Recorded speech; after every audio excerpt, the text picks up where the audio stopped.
낙태 금지는 여자에게 좋은 일이다. 낙태할 상황을 애초에 만들지 말아야 하겠지만 그래도 꼭 필요한 경우라면 낙태라는 선택권이 있으면 좋겠다는 게 한때 내 생각이었다. 그러나 그리스도인이 되고 낙태에 대한 내 생각은 즉시 바뀌었다. 우리를 잘 아시고 그분의 형상대로 만드신 창조주 하나님에 대한 믿음을 갖게 된 이상 나는 낙태를 결코 해서는 안 되는 사람이 된 것이다.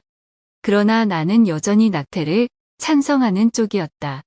낙태에 관한 내 개인적인 견해는 바뀌었지만 다른 여자에게까지 내 견해를 강요하는 것은 옳지 않다고 생각했다. 나는 나 자신의 선택을 한 것이고 그들은 그들 자신의 선택을 하면 된다고 말이다. 그런데 어느 날 영어 교수가 프레데릭 더글라스의 회고록 미국 노예 프레데릭 더글라스 삶에 관한 이야기를 과제로 내주었다.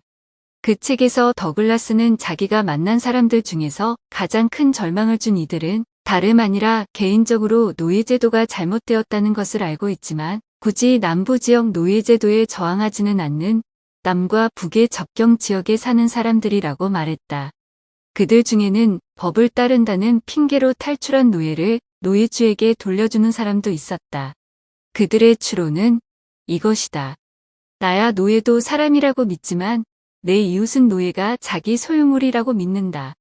그러니 나야 결코 노예를 소유할 일 없겠지만 그렇다고 다른 사람에게까지 내 믿음을 강요할 수는 없는 일 아닌가? 이 말이 나를 때렸다. 노예 주인의 법적 권리를 중시한다는 핑계를 대는 노예제도, 폐지론자와 내가 하나 다를 바 없었다. 바로 그 순간에 나는 낙태 찬성론자에서 낙태 반대론자로 바뀌었다. 낙태는 반여성적이다. 나는 낙태 합법 판결을 뒤집은 이번 연방대법원의 결정에 똑똑하고 사려 깊은 많은 여성이 애도하는 이유가 그 결정을 여성에 대한 공격으로 인식하기 때문이라는 점을 잘 알고 있다. 하지만 솔직히 말해서 나 자신이 여자이기에 낙태가 여자에게 좋다는 생각은 매우 불쾌하다. 합법화된 낙태가 여자에게 해로운 데에는 세 가지 이유가 있다. 1. 낙태 지지자는 여자에게 가장 좋은 건 남자처럼 되는 것이라고 간주한다.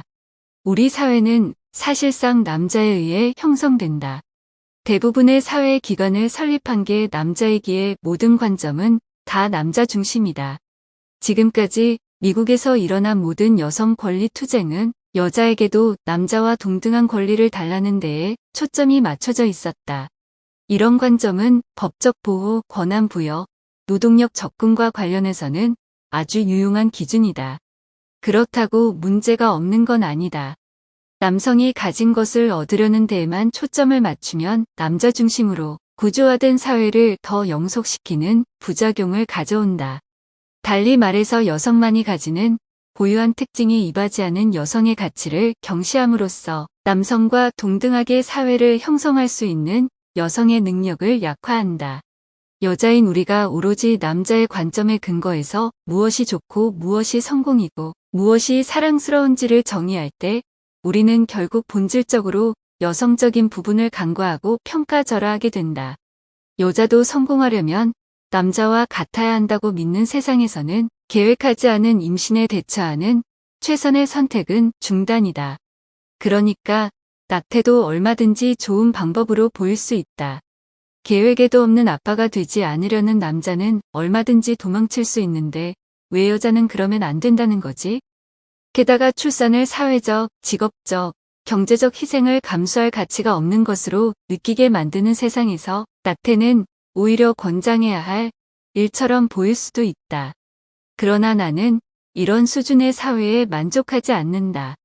여자가 남자와 똑같이 가치를 인정받고 성공하고 또 행복하기 위해 자신의 아이를 태어나기도 전에 죽여도 된다는 세상. 설사 낳았다고 해도 경쟁하기 위해서는 얼마든지 버려도 된다는 세상의 의견에 나는 결코 찬성할 수 없다. 또한 여자가 출산과 모성을 하나님이 주신 선물이 아니라 남자처럼 되려면 극복해야 할 책임과 부담으로 보는 생각에도 도무지 찬성할 수 없다. 나는 그런 세상이 싫다. 그런 세상을 보면서 통곡한다. 이 세상을 조금이라도 좋은 곳으로 만들기 위해서 나는 싸우고 싶다. 1. 낙태 찬성은 여성을 아기와 싸우게 만든다. 낙태 찬성자가 흔히 하는 주장의 하나가 낙태 반대자는 산모가 아닌 아직 태어나지도 않은 생명 지지자라는 말이다. 누군가 원치 않는 임신을 했을 때 엄마 편을 들지 아기 편을 들지 선택하라고 낙태 찬성자들은 요구한다.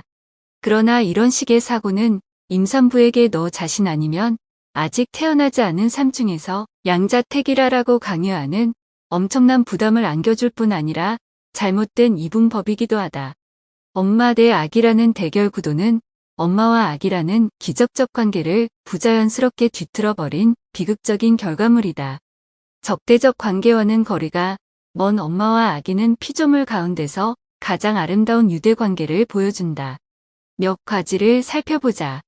최대 9개월 동안 이 두 존재는 때려야 뗄 수 없는 관계를 가진다. 그 후에 두 사람 다 각각 개인으로서 성장하고 투쟁하고 또 성공하기 위한 일생을 갖게 된다. 임신은 결코 제로섬 게임이 아니다. 매우 드물고 슬픈 상황을 제외하고는 결코 이 삶과 저 삶 중에서 하나를 선택해야 하는 그런 게 아니다. 엄마와 아기에게는 둘 다 살 수 있는 기회가 있지만 애초에 엄마의 자궁 밖에서 살 기회조차 주지 않고 아기를 죽인다면 두 사람이 함께 사는 것은 불가능해진다. 3. 낙태 지지는 여성의 죽음을 허용하는 것이다. 아기의 대략 절반이 여자이다. 이것은 낙태로 인해 파괴된 아기 중 적어도 절반이 여자로 성장할 어린 소녀라는 것을 의미한다. 매년 수백만의 소녀를 살해하면서 어떻게 여성에게 권한을 부여하고 있다고 말할 수 있을까? 그리고 여전히 존재하는 남녀 차별을 고려할 때 선택적 낙태로 인한 소녀의 죽음은 전 세계적으로 따진다면 50%보다 훨씬 더 높을 것이다. 출생 시 성별 비율을 추적한 연구에 따르면 산전 진단 도구와 합법화된 의료 낙태가 더욱 널리 보급된 1970년대 이후 불균형이 큰 폭으로 증가했다. 일반적인 SRB는 여성 100명당 남성 105명 정도이다. SRB가 가장 높은 국가는 아시아와 북아프리카 국가이며 그중 많은 국가에서는 아들에 대한 문화적 선호도가 높다. 이런 지역에서는 여자 100명당 남자 121명이고 일부 지역은 무려 130명 이상에 이른다. 문제 지역의 많은 인구를 감안할 때 이러한 불균형이 드러내는 사실은 선택적 낙태로 인해 사망하는 여성의 숫자가 매년 무려 수백만 명에 이른다는 것이다. 메시지 전투. 우리는 지금 다른 아기는 말할 것도 없고 설사 내 아기라도 죽이는 게 지금 처한 어려운 상황에서 탈출하는 가장 편리한 방법이 될 수 있겠다고 생각할 정도로 망가진 세상에서 살고 있다. 그러나 나는 손을 내밀고 이렇게 말하기를 거부한다.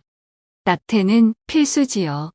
낙태 없이 여자가 어떻게 제대로 경쟁하겠어요?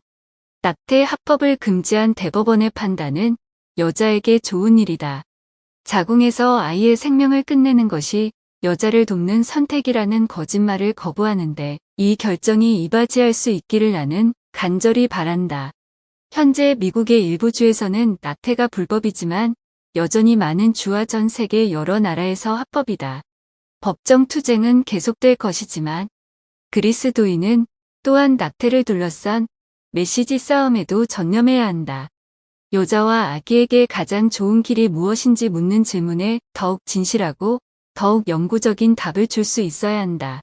남자와 하나 다를 것 없는 같은 사람으로서 제공하는 가치가 아니라 오로지 여자만이 고유하게 제공하는 가치를 인정하고 기뻐하고 또 존중하는 세상을 만들기 위해 우리 여자는 싸워야 한다. 이를 위해서는 출산에 대한 이야기를 다시 써나가야 한다. 그리고 여성의 권한 부여가 의미하는 것이 무엇인가에 대한 우리의 생각도 재고해야 한다. 서로 여자가 원치 않는 임신을 하는 경우를 만나더라도 자신의 삶이 계속되려면 반드시 아기를 죽여야만 한다는 사악한 방정식이 결코 발을 붙일 수 없는 사회를 언젠가는 만나게 될 것이다.